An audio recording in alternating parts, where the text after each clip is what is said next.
شرور أنفسنا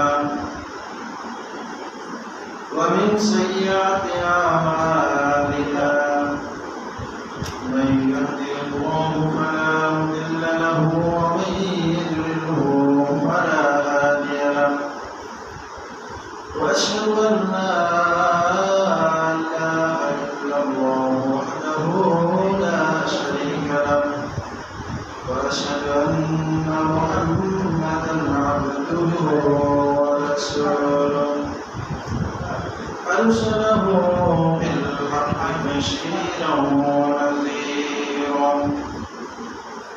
وداعيا إلى الله بإذنه وسراجا منيرا أما بعد فأعوذ بالله من الشيطان الرجيم بسم الله الرحمن الرحيم ولا تقتلوا النفس التي حرم الله إلا بالحق قال رسول الله صلى الله عليه وسلم الدعاء والعبادة أو كما قال عليه الصلاة والسلام من لا يسأل الله يغضب عليه إن الله وملائكته يصلون على النبي يا أيها الذين آمنوا صلوا عليه وسلموا تسليما اللهم صل على سيدنا مولانا محمد وعلى آل سيدنا مولانا محمد اللهم صل على سيدنا مولانا محمد وعلى آل سيدنا مولانا محمد লক্ষী সালাম জানাই আমার জিন্দা নবীর কদমে যার উসিলায় নাজাত পাবো রোজ হাশরের ময়দানে আল্লাহুম্মা সাল্লি আলা সাইয়্যিদিনা মাওলানা মুহাম্মদ ওয়া আলা আলি সাইয়্যিদিনা মাওলানা মুহাম্মদ এই দুনিয়ায় পড়ে থাকবে আমরা একদিন থাকবো না সবাই আমাদের ভুলে যাবে নবীজি আপনি ভুলেন না আল্লাহুম্মা সাল্লি আলা সাইয়্যিদিনা মাওলানা মুহাম্মদ ওয়া আলা আলি সাইয়্যিদিনা মাওলানা মুহাম্মদ লা ইলাহা ইল্লাল্লাহ লা ইলাহা ইল্লাল্লাহ লা ইলাহা ইল্লাল্লাহ লা ইলাহা ইল্লাল্লাহ মুহাম্মাদুর রাসূলুল্লাহ ওই কবরে আমরা যাব নবীজি আপনার দেখা পাবো ওই কবরে আমি যাব নবীজি আপনার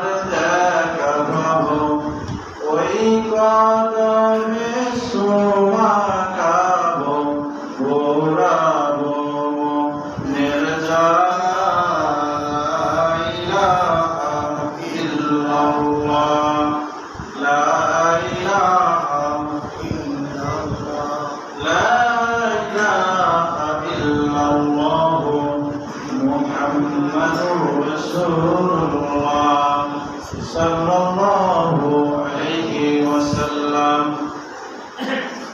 আজ পবিত্র জুমার দিন, মুহররম মাসের ১৪ জুমা, ২২ মুহররম, শ্রাবণ মাসের ৩ তারিখ। আল্লাহ পাক আমাদেরকে আল্লাহর ঘর জান্নাতের বাগানে উপস্থিত হওয়ার তৌফিক দিয়েছেন।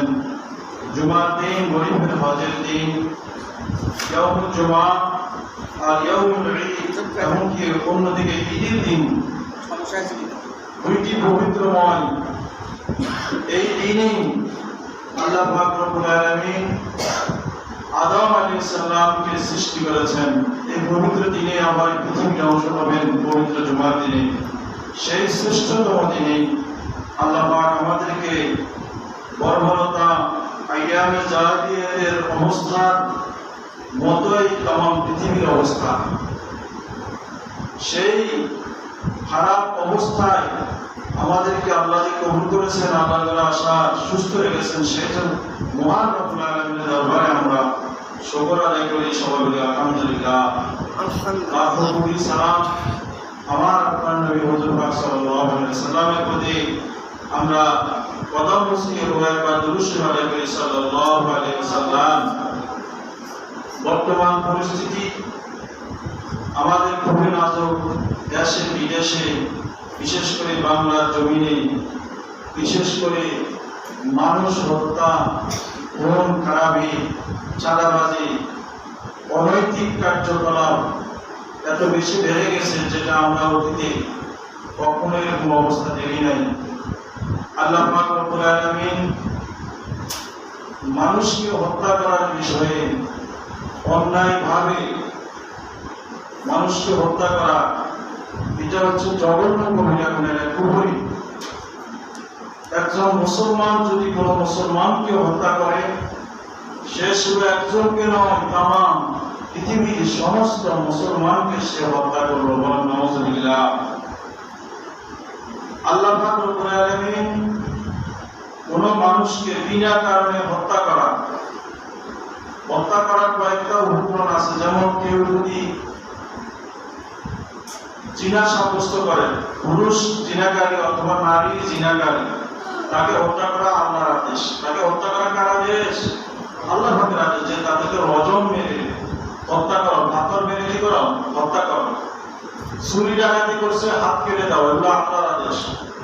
কিন্তু এই ধরনের আদেশ ছাড়া বিনা কারণেই কোনো মানুষকে যদি কোনো মানুষ হত্যা করে, সেটা রাজনৈতিক হোক, অর্থনৈতিক, জায়গা জমির জন্য হোক, এই সমস্ত কারণে বিনা কারণে যদি হত্যা করে, সে ওই লোকটি যাকে হত্যা করলো, শুধু তাকে নয়, তামাম পৃথিবীর সমস্ত মানুষকে সে হত্যা করলো।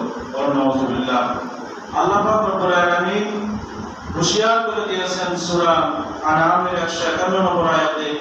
আল্লাহ পাক রব্বুল আলামিন ইরশাদ করেন, বিসমিল্লাহির রহমানির রহিম, ওয়ালা তাকতুলুন নাফসাল্লাতী হারামাল্লাহু ইল্লা বিল হক।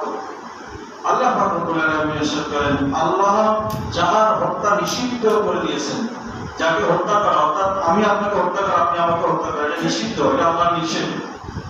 কেউ কাউকে বিনা কারণে হত্যা করা কি নিষেধ। এই জন্য আল্লাহ পাক বলেছেন, আল্লাহ যাহার হত্যা নিষেধ করিয়াছেন যথার্থ কারণ ছাড়া, তোমরা তাহাকে হত্যা করিবে না। আল্লাহ পাক বলেছেন, যাকে আমি হত্যা করার জন্য নিষেধ করি নাই, কথা আদেশ দিই নাই, তাকে তোমরা হত্যা করিও না। আল্লাতী হারামাল্লাহু ইল্লা বিল হক, তোমরা তাকে হত্যা করিবে না। আর যদি আমরা তাকে হত্যা করি, শুধু ওই ব্যক্তির জীবনের যত গুনাহ আছে, যে ব্যক্তি তাকে হত্যা করলো, তার সমস্ত গুনার ভাগীদার ওই ব্যক্তিমান। যাকে হত্যা করা হয়েছে সে শহীদি তামান্না, আল্লাহ পাক তাকে বিনা হিসেবে জান্নাত দান করবেন। সুবহানাল্লাহ। কিন্তু যে ব্যক্তি পাপিষ্ঠ, তার মুসলমান সে আর থাকবে না, সে কুফরি করে ফেলল, तमाम जिंदगी তারা হজ নামাজ রোজা যাকাত ইত্যাদি সবকা কিছুই আল্লাহর দরবারে আসবে না, কেননা সে বিশাল পাপিষ্ঠ, তার মতো পাপী আর দুনিয়াতে না। আমরা तमाम জিন্দেগি যদি আমরা চেষ্টা করি, আমরা ছোট্ট একটা পিঁপড়াও কিন্তু বানাতে পারবো না, পারবো কি না? কিন্তু আল্লাহ পাক রব্বুল আলামিন আমাদেরকে কত মায়া করে, কত আদর যত্ন করে এই পৃথিবীতে আমাদেরকে পাঠাইছেন। আর আমি সে আল্লাহর বান্দাকে, আমার সামনে যদি আমার সন্তানকে হত্যা করা হয়, আপনার সামনে যদি আপনার সন্তানকে হত্যা করা হয়, আপনার থেকে যেমন কষ্ট লাগবে এর চাইতে হাজার হাজার গুণ বেশি কষ্ট আমার আল্লাহ লেগেছে কিনা? আর এমন অবস্থায় আমরা যারা দেখতেছি, আমাদের করণীয় আমরা অবশ্যই এটাকে ঘৃণা পোষণ করবো আর আল্লাহর দরবারে আমরা দোয়া ফরিয়াদ করবো, আল্লাহ যেন এই জাহিলিয়াত থেকে तमाम মুসলমান বাংলা জমিনকে হেফাজত করেন। আল্লাহ পাক রব্বুল আলামিন আল্লাহর দরবারে যেন আমরা দোয়া করি, সেটা আল্লাহ পাক আমাদেরকে আদেশ দিয়েছেন। وقال ربكم ادعوني استجب لكم, তোমাদের প্রভু বলেছেন, অর্থাৎ আল্লাহ পাক বলেন তোমরা আমাকে ডাকো, উদউনি, তোমরা আমাকে ডাকো, আস্তাজিব লাকুম, আমি তোমাদের ডাকে সাড়া দিব। একবার বলা যাবে কি সুবহানাল্লাহ? তাহলে আল্লাহ পাককে আমরা ডাকলে আল্লাহ পাক তাকে সাড়া দিবেন। আল্লাহ পাকের দরবারে আমরা যখন দোয়া করব তখন আল্লাহ পাক আমাদের দোয়া ফরিয়াদ কবুল করবেন।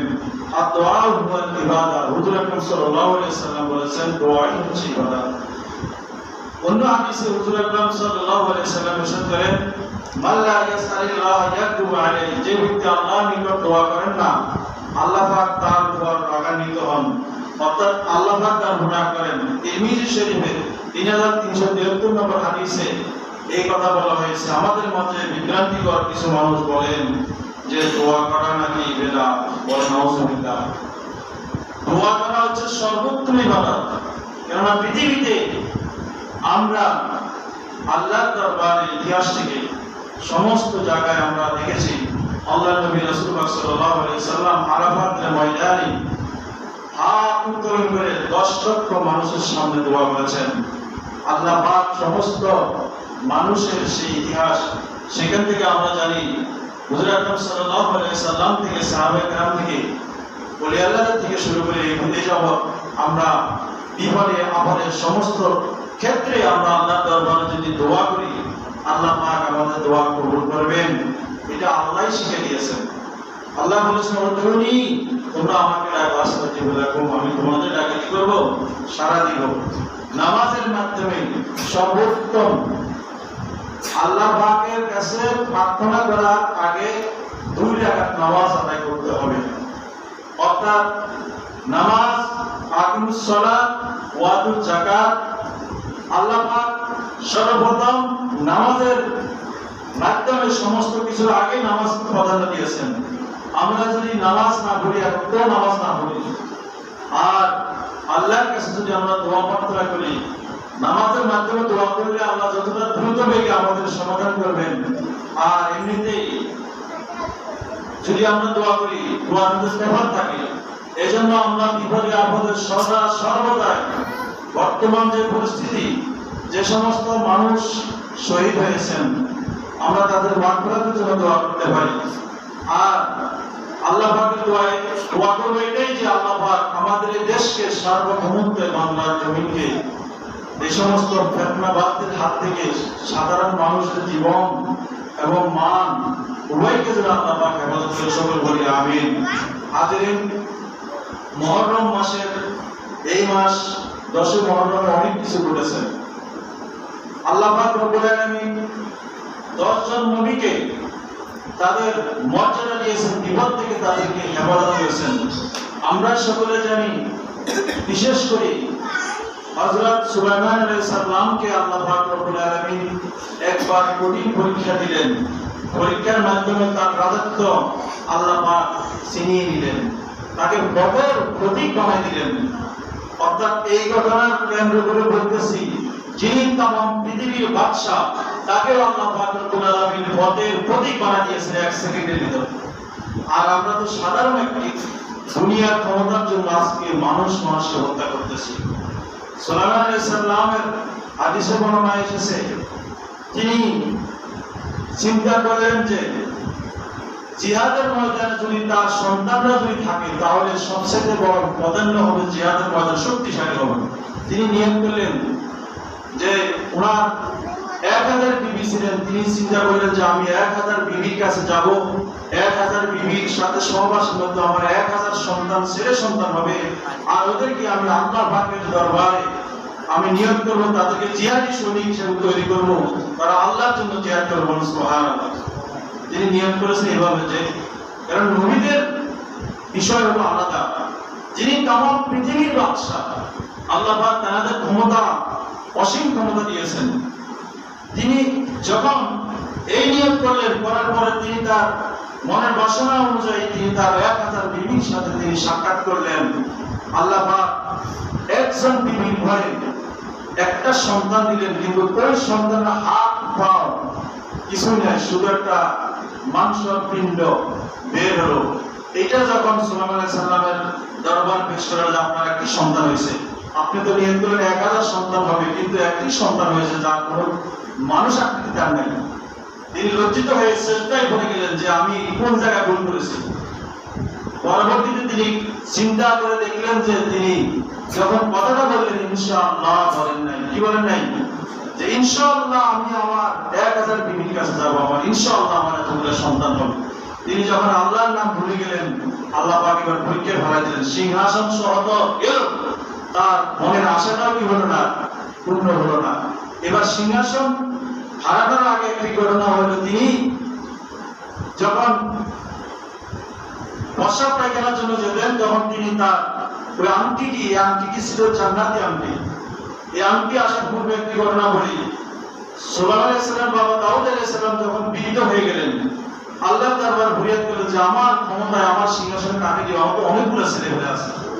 জিবরাইল আলাইহিস সালাম একটি বাক্সা জান্নাত থেকে আনলেন, তার সামনে দিলেন যে বাক্সার ভিতরে যেটা আছে এটা যদি বলতে পারে আপনার সন্তানরা, তাহলে তাকে আপনি সিংহাসনের উত্তরাধিকারী হিসেবে মনোনিবেশন করবেন। সন্তান সবগুলোকে বললেন এই বাক্সর ভিতরে কি আছে, একজন সন্তান সঠিক উত্তর দিতে পারলো না। হযরত সুলাইমান আলাইহিস সালাম বালক বয়সে, তখন 10, 11, 12 বছর বয়সে তিনি বললেন এই বাক্সের ভিতরে জান্নাতি একটি আংটি আছে, যে আংটির মুজিজা, এই আংটি যার হাতে থাকবে তাম পৃথিবীর মানুষ, জিন, পরী সমস্ত আল্লাহর মাধ্যমে তার অনুগত হয়ে যাবে। সুবহানাল্লাহ। এখন তিনি যখন বললেন, দেখলেন যে সত্যি তো বলেছেন, তখন ওই আংটির মালিক দাউদ আলাইহিস সালাম সিংহাসনে যাওয়ার আগে সুলাইমান আলাইহিস সালামকে এই আংটি ভরিয়ে দিলেন। সুলাইমান আলাইহিস সালামের আংটিটি হলো একটি মুজিজা। আর তিনি যখন বাইতুল খালায় যখন যেতেন একটা দাসীকে তিনি আংটি দিয়ে যেতেন, যেহেতু ওই আংটির মধ্যে ইসমে জাত আল্লাহর নাম আসলো। বলুন সুবহানাল্লাহ। এটা না পাক অবস্থায় পড়া যাবে না, ওযু অবস্থায় পড়া রাখতে হয়।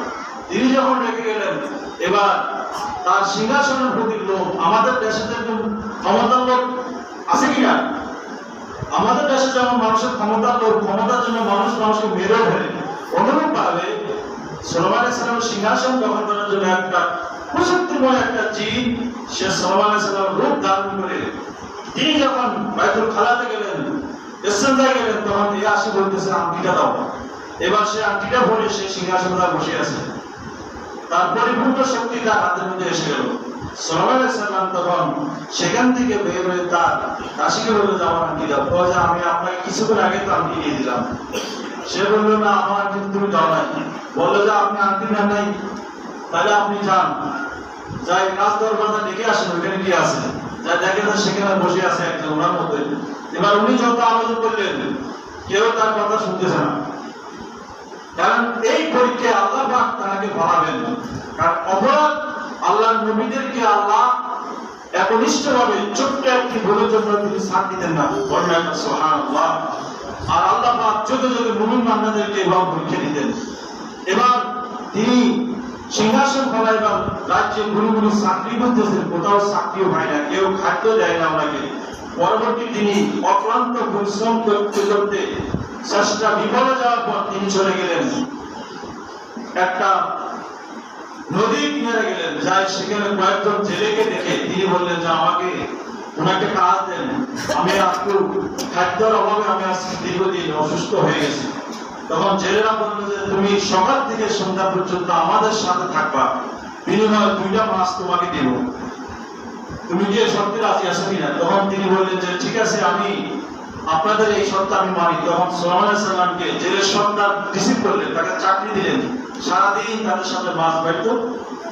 দিন শেষে 2টি মাছ তাকে দেওয়া হইতো। একটি মাছ বিক্রি করে তিনি কিছু খাদ্য ক্রয় করতেন, আর একটি মাছ ভুনা করে নিজে খাইতেন। দীর্ঘদিন এভাবে যাওয়ার পর আর তিনি আল্লাহর দরবারে সর্বদা সময় পাইলে সিজদায় পড়ে আল্লাহর দরবারে কাঁদতেন।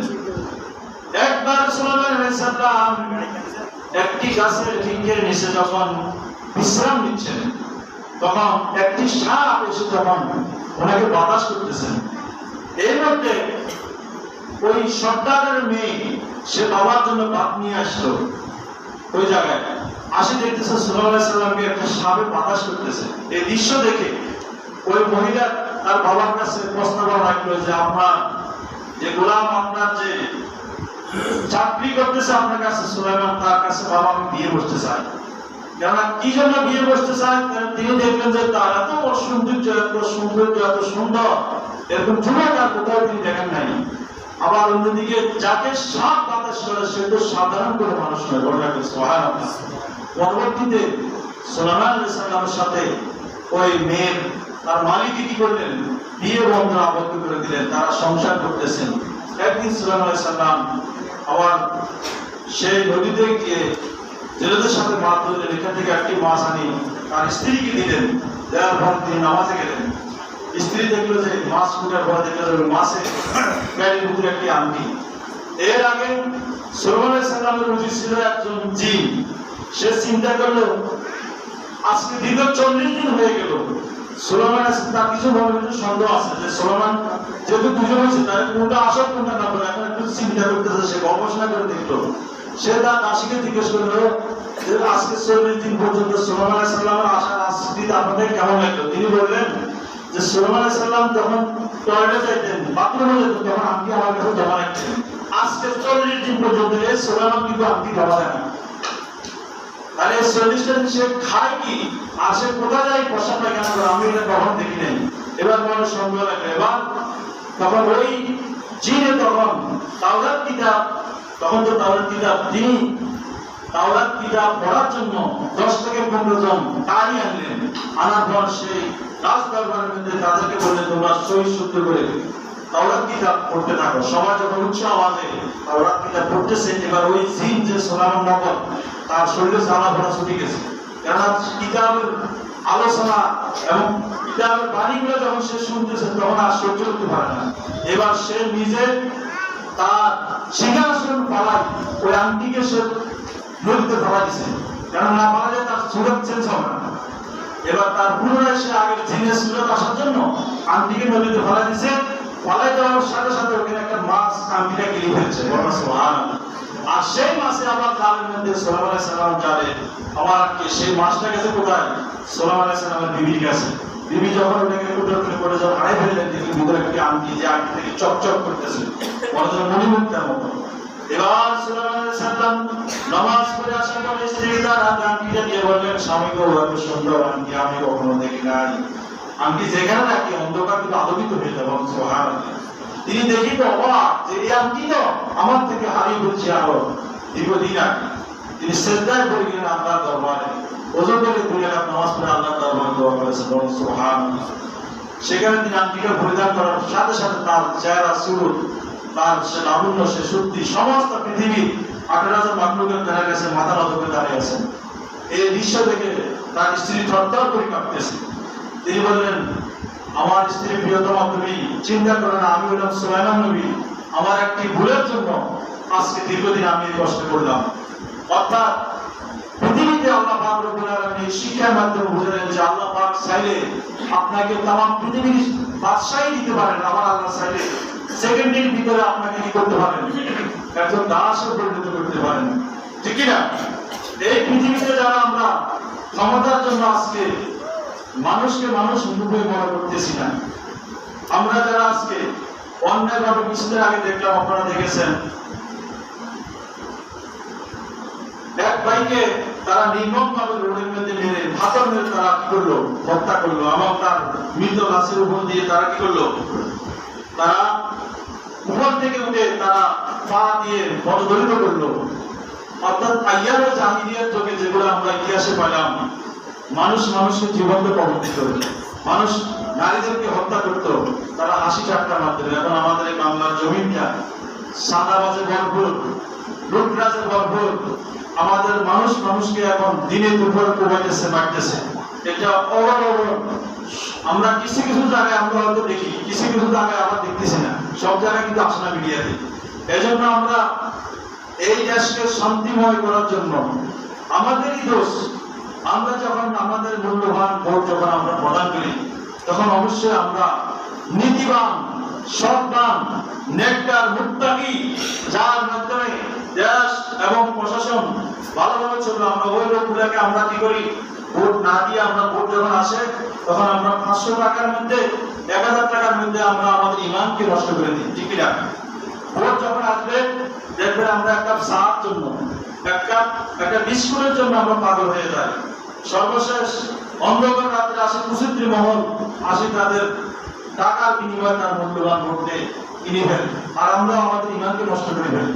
অর্থাৎ আমরা এমন লোককে ভোট দিচ্ছি যাকে নির্বাচন আনার পরে সে তাম জগৎ, তাম 5 বছর 10 বছর সে শোষিত খাবে এমনকি আমাদের বিদেশ চামড়া পর্যন্ত করে নিতে তারা দ্বিধাবোধ করবে না।